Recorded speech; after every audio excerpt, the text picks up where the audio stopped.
What up? This is Josh Bardsley from Avalanche Enterprise Limited, youngbillionaires.com with a Z. I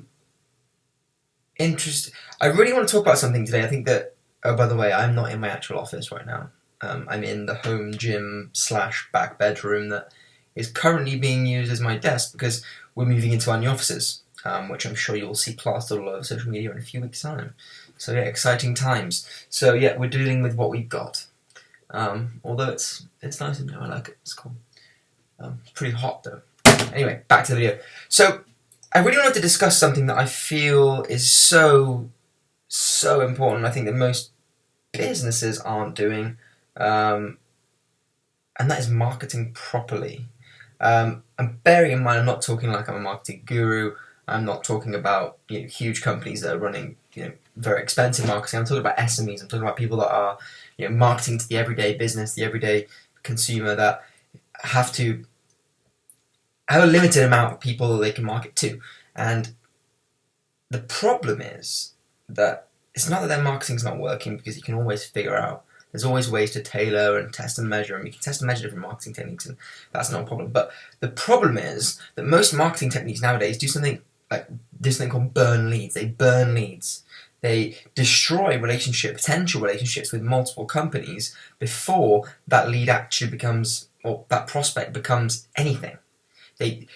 For one solid lead, they may destroy 30 prospects in the process, which I find is a bit stupid, because you may grow over time, but what the hell is that going to do to your brand over time? If you've got a set patch data, so you've got 4,000, 5,000 businesses in a certain patch area where you're marketing, what happens if you're getting 1 to 40 in ratio of leads, prospects to leads? So not even prospects to customers, but prospects to leads. What happens over time if you continue to do that, and you continue to market to someone in a way that isn't valuable enough for them to look at you in a top image? They're seeing you as a nuisance, they're seeing you as someone that's trying to sell to them, they're seeing you as someone that is just purely trying to sell whatever they do, and that's fine. In a business, that's what marketing is about. Marketing is all about sales. But nowadays, in 2016, because there is so much competition, there is so much noise, there is so much going on out there, we really need to come up with some marketing tactics and marketing ways of doing things without burning leads. That's the most important thing in our eyes, and that's what we do here at Avalanche. We are coming up with many, many ways and trying to shock our clients and get them out of the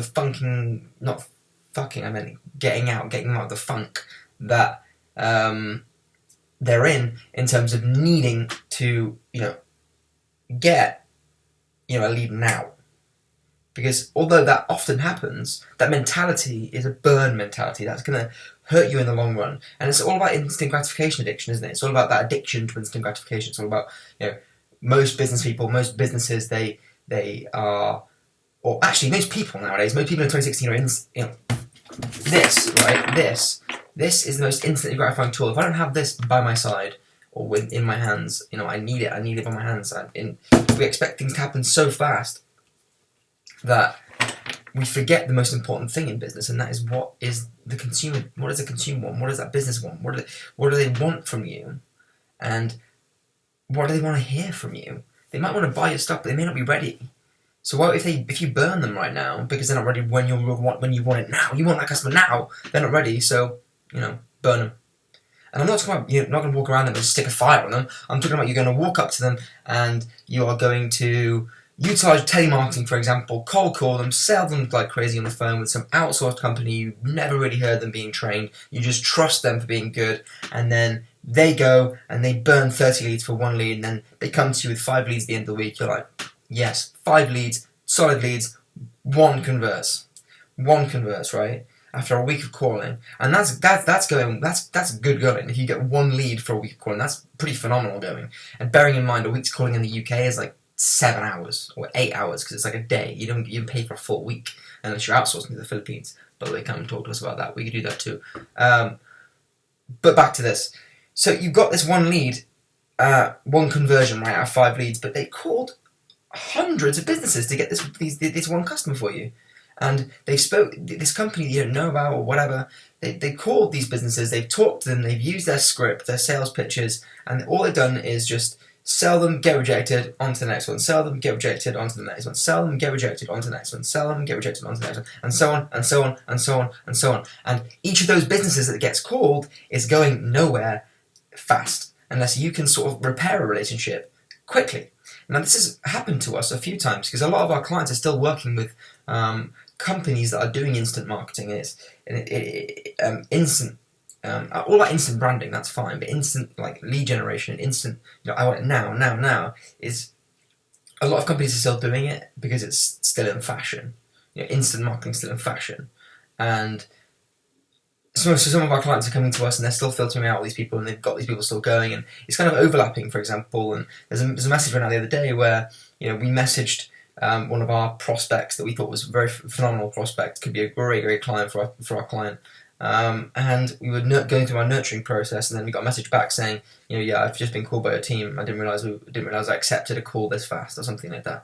And that's really annoying because that lead could have been really good, and it could have been an opportunity for our client if he was going to wait a bit, So this is how we've structured our marketing and how we've structured our strategies and our products, thinking about nurturing long-term value-oriented marketing, and that is, for me, game-changing in the sense that it's game-changing my thoughts, because now I think about marketing. Whenever I think about marketing for my businesses, for investing my money, or for talking to new clients, I'm thinking, okay, so what's the long-term value? What's the value-oriented thing? What can we do here to create value? How can we nurture these leads? How can we actually, become liked by every single prospect in our database, not just by 10? How can we utilize this database so that over time, when those triggers kick off, because all these people need you. All these people need you. These clients, these prospects need you. They just don't know it yet, and they may not need you yet. So they need you, but they might not need you yet. So that's the point. You've got to figure that out and figure out where they are on the spectrum, and then give them content and give them value. Touch them every now and again in a value-oriented way, in a non-salesy way that is going to allow them to, see you in a light that is valuable. And when that trigger opportunity does come, where's the trigger pointing at? It's pointing at you. That's the point with this. And sorry if this is a bit ranty, but it's really, really important for me as we're launching these products. We're launching a perpetual invitation marketing for telemarketing, and we're launching an outsourcing company, and it's all to do with value marketing. It's all to do with figuring out what it is our clients want, what it is our prospects want, and giving them value, giving them opportunities to grow their business in many ways. And that's what I find is super important. And I think that if we can get that across to everyone, and we can work with many companies, that's it. No more complication than that. So yeah, check out my LinkedIn for some blogs. Check out this channel. I'm going to post another one of these, and we're going to start a vlog called the Entrepreneur Vlog, which comes out in a few weeks' time when we get into the new office. Which will be a little bit more glamorous than this. What you're seeing right now is the raw back end of the office, back end of the home office even. So yeah, thanks. Bye.